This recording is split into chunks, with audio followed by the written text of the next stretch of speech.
Good morning or afternoon. My name is Jose. I'll be presenting on Sigmund Freud, the founding father of psychoanalysis from 1856 to 1939. Who is Sigmund Freud? Well, Sigmund Freud, he was born on May 6, 1856, to a Jewish family in what is now the Czech Republic. He was the eldest out of 8 children.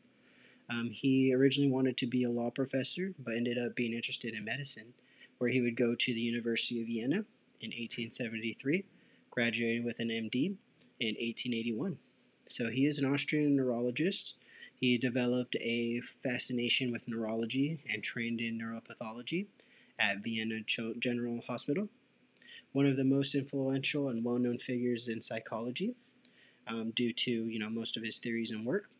He would go on to die in London in September 23rd, 1939, at the age of 83, which would be beyond his belief because he used to always be fascinated with the idea that he would die between 61 and 62.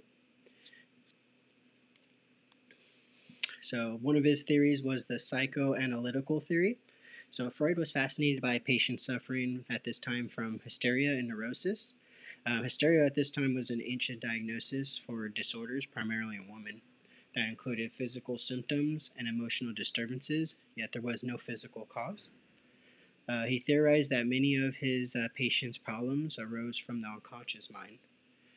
So he did view that the unconscious mind was a repository of feelings and urges of which we have no awareness. So for him, gaining access to the unconscious at this time was crucial to the successful resolution of the patient's problems. So he came up with psychoanalytical theory, which focuses on the role of a person's unconscious as well as early childhood experiences, which this perspective would dominate clinical psychology for several decades and was the first form of psychotherapy and dominated as a therapeutic technique in the early 20th century.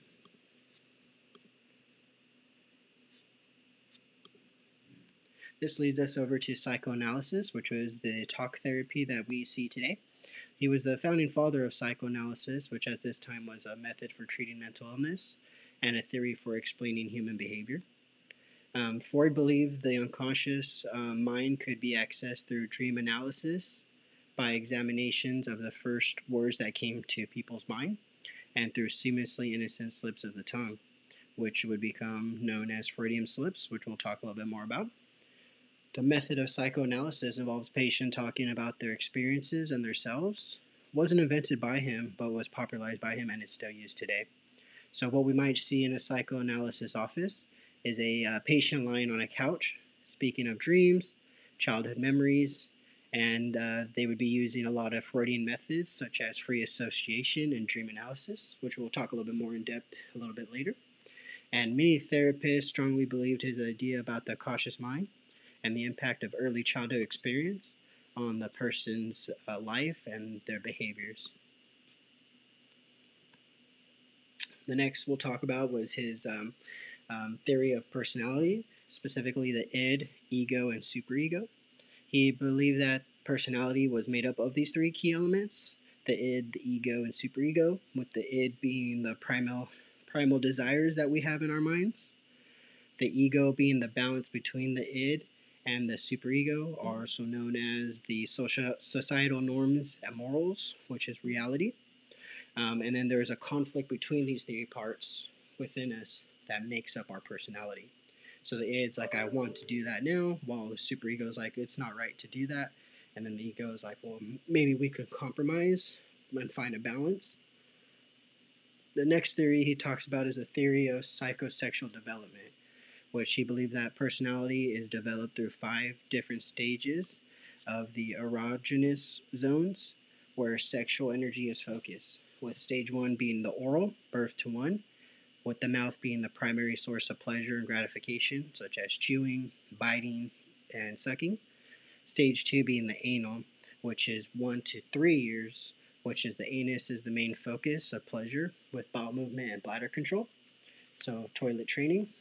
Then you have the phallic, stage 3, where genitals become primary source of pleasure. Children are starting to explore their own bodies and develop an awareness of gender differences. Stage 4 being latency, which is the sexual impulses are suppressed and repressed. So the child focuses on like social and intellectual development with forming friendships and engaging in school activities. And we have stage 5, which is the genital stage, which is puberty to death, which is sexual interest resurfaces but focuses on mature sexuality and ability to reproduce. So you believe like if there was any like frustration, fixation at any of these stages, is what leads to our personality traits and behaviors in adulthood, or if there was a conflict that wasn't resolved during this, can affect our behaviors that we see today. Some other contributions was the Oedipus complex, which he proposed that boys during early childhood developed unconscious feelings for or desire for their mother, and then jealousy towards their fathers.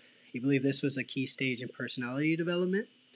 Then he believed in repression, the idea that like painful or troubling memories and desires are pushed out of our conscious awareness, and he believed that this process could lead to physical problems and psychological problems and determine our behavior if these repressed materials weren't addressed properly.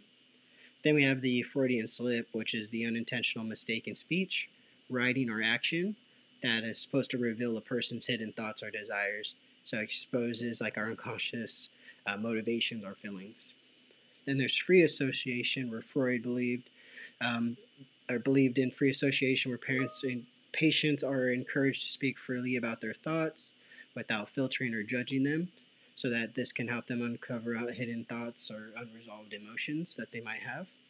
And then dream interpretation, where he believed that dreams reveal hidden parts of our unconscious mind. So dream interpretation isn't like the main thing that we see in psychology, but some therapists still use it as a tool in psychoanalytical and psychodynamic therapy.